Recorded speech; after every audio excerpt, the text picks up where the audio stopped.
Histoire de CM. Tous les 15 jours, AgoraPulse, en partenariat avec J'ai un pote dans la com, part à la rencontre des meilleurs community managers de France. Je suis Ambroise et aujourd'hui je reçois Julien Fritsch, social media expert pour les Jeux Olympiques et Paralympiques 2024.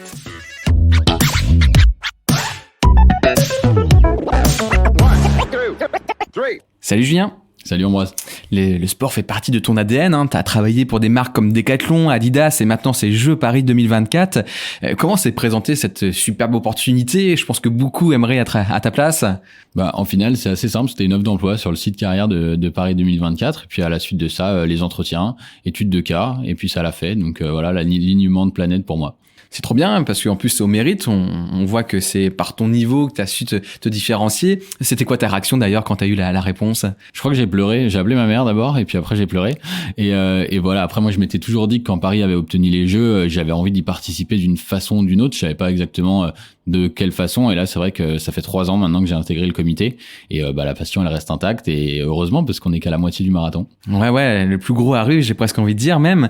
Donc là tu travailles pour les Jeux Paris 2024, ça implique un certain nombre de contraintes assez particulières vis-à-vis de cet événement, notamment de faire attention aux sponsors, de travailler pour le comité olympique et paralympique. Est-ce que tu peux nous expliquer un peu l'organisation entre toutes ces structures, entre toutes ces entités et comment toi tu trouves ton équilibre ?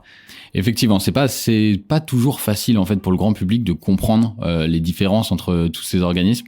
Le comité international olympique et le comité international paralympique, en fait eux ils organisent l'ensemble des jeux. Donc que ce soit les éditions précédentes, l'été comme l'hiver, dans le monde entier, c'est eux qui sont en charge de ça.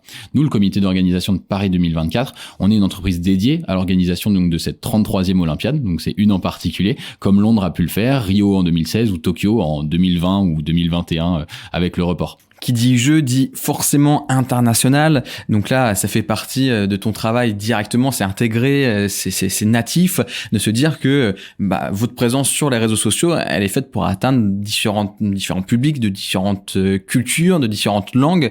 Comment tu gères cet aspect international ? Ça doit être quand même un sacré paquet de difficultés, décalage horaire, langue, traduction. T'es polyglotte du coup déjà, je suppose ? Alors on parle un tout petit peu les autres langues effectivement, mais c'est une très bonne question de savoir comment on articule à l'international des comptes qui sont souvent une langue ou 2 langues. Donc voilà, nous les Jeux ça rassemble 205 nations et des athlètes du monde entier. Donc on peut pas être nombriliste, on peut pas s'intéresser malheureusement que à notre écosystème parisien ou francilien ou voilà, on peut pas rester uniquement dans ce carcan-là. Donc les langues officielles du CIO, on a de la chance, c'est le français et l'anglais. Donc on s'est basé là-dessus et on a fait le choix de garder ces 2 langues pour Paris 2024. Comme ça, on était en fait dans les langues officielles du CIO et nous ça nous arrange bien parce que malheureusement, je parle pas espagnol ni portugais. Je parle un peu allemand mais je connais pas toutes les autres langues. Après les audiences sont pas les mêmes aussi en fonction des plateformes, donc on s'adapte. Typiquement sur TikTok, on a une audience qui est très internationale. Donc on leur pousse quasiment du contenu à 95% du temps en anglais et par contre, on prend l'exemple de LinkedIn qui est une audience beaucoup plus française avec des gens qui vont chercher des opportunités d'emploi, des questions un peu plus sur le côté un peu RH de l'entreprise ou du comité et de son organisation. Donc là, c'est plus franco-français. On va moins mettre de posts en anglais sur LinkedIn.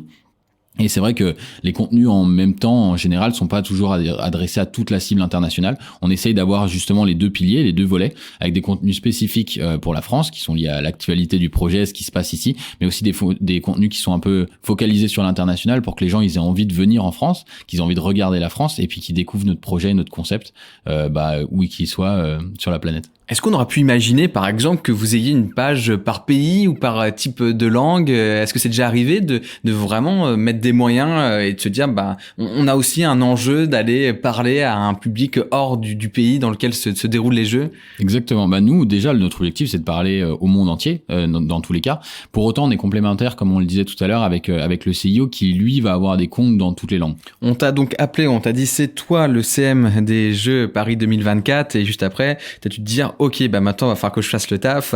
Et pour le faire, faut connaître les objectifs. Qu'est-ce qu'on attend? Qu'est-ce qui est visé derrière cette pratique de community management? Est-ce que, justement, tu peux nous le résumer? Et je suppose qu'il y a certains objectifs qui évoluent avec le temps entre l'avant, le pendant et l'après. Exactement. Bah déjà, on m'a pas appelé tout seul, donc ça c'est chouette, c'est que c'est vraiment un travail d'équipe. On est une équipe de 4 personnes à temps plein, plus des jeunes pépites qui viennent en soutien, que ce soit en stage, voilà, en apprentissage aussi. Et puis on a des rôles très complémentaires avec notre manager de la com digitale qui nous accompagne beaucoup. Donc de toute façon, ça reste toujours un travail d'équipe et au fond, nous, notre objectif avec l'équipe, c'est d'apporter du positif aux gens. C'est la volonté et la vision aussi de Paris 2024 de faire du sport et de partager en fait cette conviction que le sport, il change les vies. Et ça doit se traduire dans nos posts, dans la communication qu'on fait du projet, dans l'enthousiasme aussi qu'on y met. Et bien sûr, il y aura toujours des enjeux très forts sur la billetterie, sur des programmes volontaires par exemple, avec l'ambition de toucher un maximum de personnes. Mais si le sentiment général il est positif à notre égard, ça va faciliter la conversation et aussi faciliter demain la conversion en se disant les gens ils auront envie d'être là. Alors c'est toi aussi qu'on reçoit, Julien, en tant que personne dans ce podcast, donc on a envie de savoir comment tu te positionnes dans une équipe comme celle-ci. Ça veut dire ton épanouissement, tu vas le chercher comment dans ta pratique de community manager? C'est quoi toi tes propres objectifs que tu te fixes?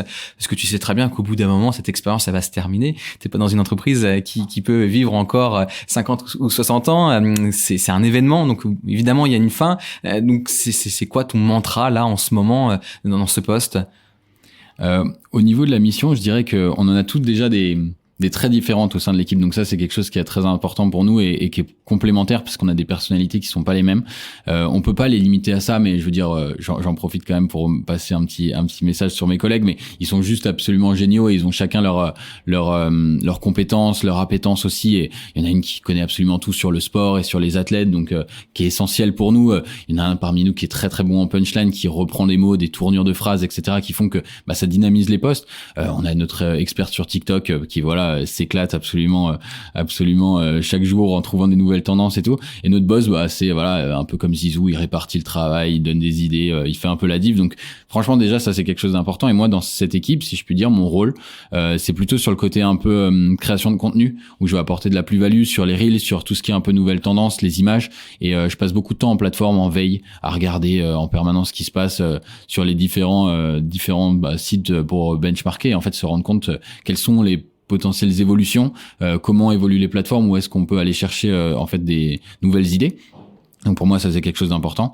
Et puis on a décidé de se spécialiser en fait par thématique. Donc nous au sein de l'équipe on a chacun des thématiques qui nous sont propres, qu'on gère en fait comme des chefs de projet, avec des gens qui vont en interne directement avoir un seul référent pour éviter que en fonction des réunions ils aient un CM et pas un autre, et leur apporter un suivi à travers le temps. Donc nous ça fait déjà plus de 2 ans qu'on est sur ce modèle-là qui fonctionne très bien. Où aujourd'hui moi je me retrouve dans un scope où je fais à la fois la billetterie et l'hospitalité, mais aussi des produits sous licence, donc une partie business, mais des parties héritage avec l'éducation qui va être dans les différentes écoles de France ou les universités, pardon. Et on peut aussi avoir complètement à côté, mais parce que j'aime aussi beaucoup le sport, tous les programmes d'engagement que sont le Club Paris 2024, qui permet à tout un chacun de participer et de faire en tout cas les jeux à sa manière. Donc aujourd'hui tester des sites, des épreuves, rencontrer des athlètes, et puis demain être dans le stade en 2024, ou encore le marathon pour tous. Je sais pas si vous en avez déjà entendu parler, mais en tout cas en 2024 il y aura la possibilité pour le grand public de courir le marathon dans la foulée en tout cas des athlètes olympiques le même jour, dans les mêmes conditions. Donc voilà, c'est quelque chose d'assez chouette, et c'est aussi lié au fait que moi j'ai un parcours assez sportif, donc je m'éclate sur ce genre de sujet.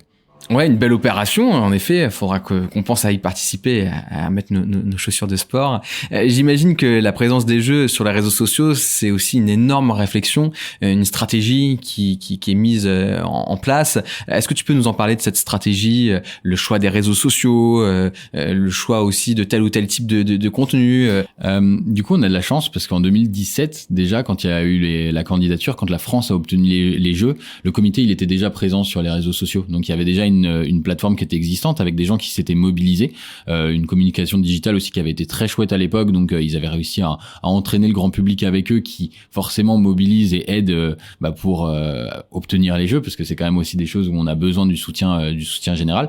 Et aujourd'hui on est présent sur la plupart des plateformes, donc TikTok qui est aujourd'hui notre numéro 1 en termes d'abonnés, donc ça peut paraître parfois un peu surprenant, mais nous aujourd'hui TikTok est numéro 1, Facebook, Instagram, Twitter, LinkedIn et puis YouTube. Ça, c'est vraiment les plateformes où on est présent, qui sont assez classiques. Mais on essaye d'être présent là où on est légitime. À 2 ans du début des jeux, on se ferme aucune porte et on sait très bien que potentiellement, au moment où ça va commencer en 2024, il y aura peut-être de nouvelles plateformes, de nouvelles évolutions. Et nous, on aura envie ou non d'être présent et en fonction des objectifs un peu qu'on s'est fixés. Comment t'expliques que TikTok, ce soit le premier des réseaux sociaux? Parce que, je sais pas, moi, je me dis, les jeux, c'est quelque chose de très populaire. Donc, souvent, quand on parle de choses populaires, c'est plutôt Facebook. Le côté très large, très ouvert, tout type d'âge, tout type de sociologie, quoi. Pourquoi TikTok? On va rendre à César ce qui appartient à César et pour le coup c'est notre équipière Océane qui est absolument fantastique là-dessus, qui est très drôle et qui trouve des tendances. Alors du coup on participe évidemment beaucoup avec elle, mais elle trouve vraiment des tendances qui ont fait que le compte a en tout cas rencontré son audience, notamment dans des pays plutôt anglophones à la base, et ce qui fait que il y a des grosses poches d'audience qui sont venues directement s'abonner à notre compte. Et on a la chance aussi d'avoir eu ce compte qui explosait à un moment où Tokyo 2021 était en cours. Les TikTok a quand même aussi pris une grosse importance en 2021, 2020. Donc nous, c'était le moment où on a pris aussi un peu plus la lumière avec les jeux. On savait qu'on serait la prochaine édition. Et voilà, les gens se disent rendez-vous à Paris en 2024. Et on a beaucoup de gens qui nous suivent parce qu'ils savent que on fait un pas de côté. C'est justement pas le compte officiel de Olympique, c'est pas le compte officiel du CIO, mais on a un compte un peu différent où on essaie de suivre les tendances et de parler de sport de façon un peu détournée en prenant justement ce pas de côté. Ce que j'entends aussi, c'est que TikTok permet une créativité peut-être plus grande que d'autres plateformes aujourd'hui. Aujourd'hui, on peut pas dire que c'est la seule qui favorise la créativité parce qu'il y en a beaucoup. Pour autant, effectivement, elle est intéressante et elle permet d'imaginer de nouvelles choses. C'est chouette parce que dans l'équipe, on a beaucoup de moments où on se voit une tendance et on se dit allez go, on y va et ça part dans l'après-midi même. Et c'est vrai que c'est un côté assez agile et réactif. C'est une plateforme aussi qui favorise beaucoup les contenus homemade et même si les gens imaginent souvent que les jeux c'est un financement qui est absolument démentiel, etc. Il faut savoir que les jeux sont financés à 97% par du budget privé. Et du coup, on peut pas faire n'importe quoi. On n'a pas envie de faire des dépenses faramineuses pour chaque vidéo. Donc, il y a aussi plein de choses qu'on fait à la main, de façon assez authentique. Et pour le moment, en tout cas, ça rencontre bien son public. Et c'est vous, les artisans de tout cela. Comment vous êtes organisé au sein de l'équipe? Tu l'as dit, il y a des sujets quand même sensibles. On parle pas de n'importe quoi. Ça a une portée très forte. Forcément, je pense qu'il y a aussi des process de contrôle ou de vérification.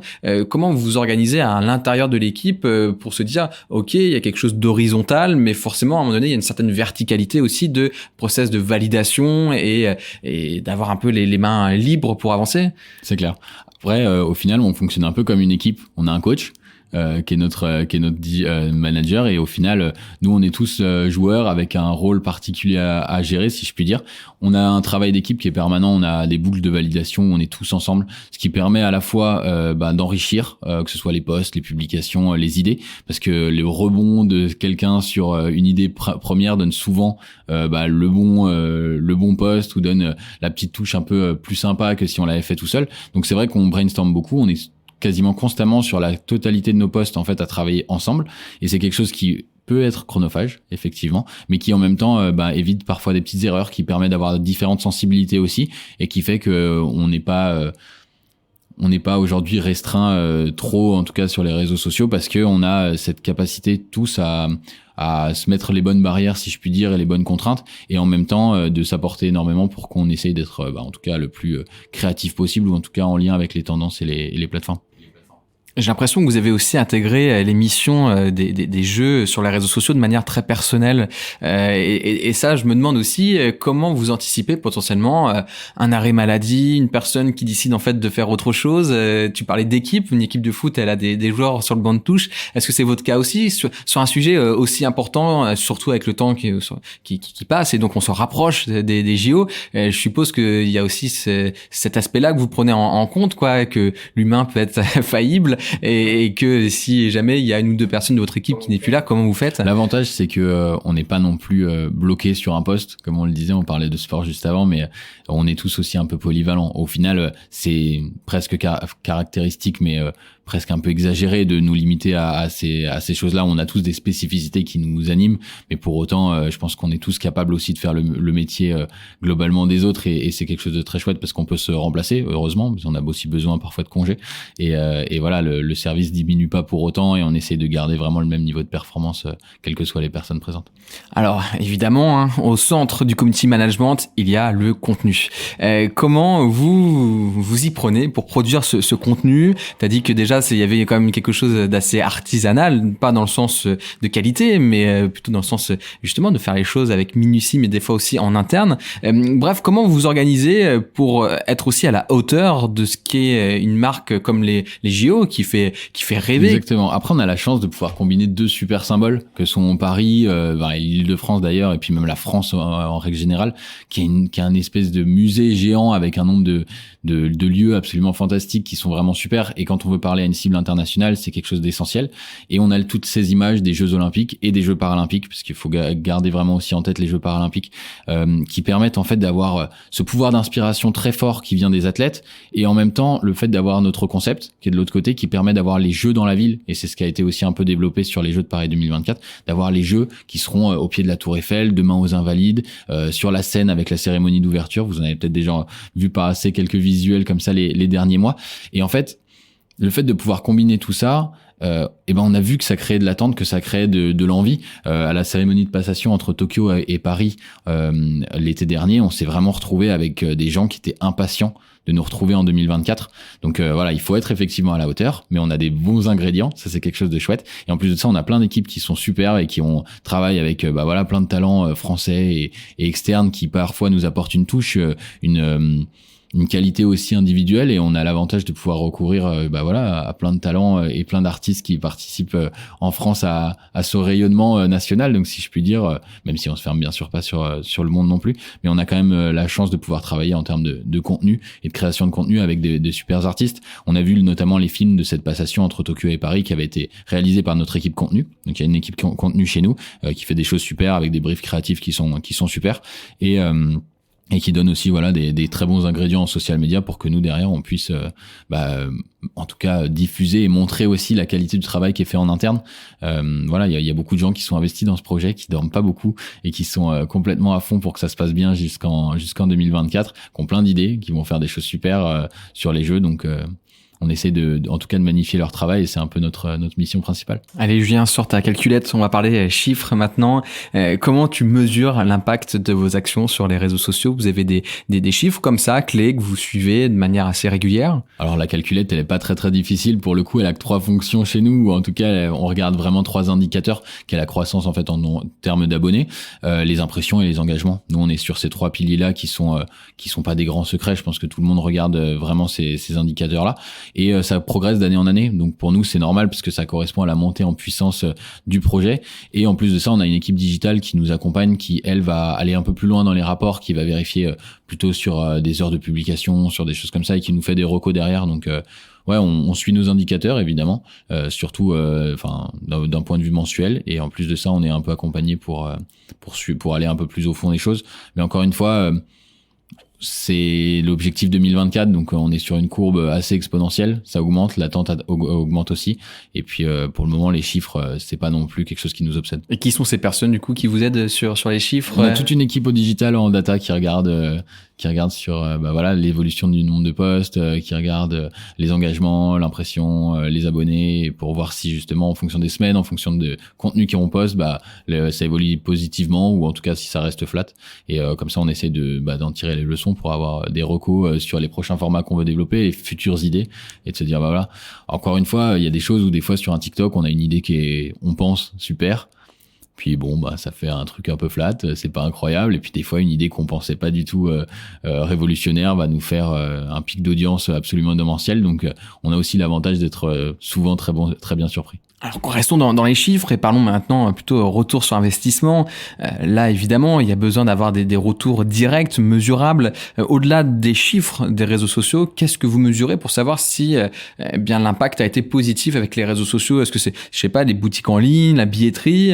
Comment vous mesurez cela et comment vous faites surtout pour y parvenir à ces objectifs peut-être chiffrés?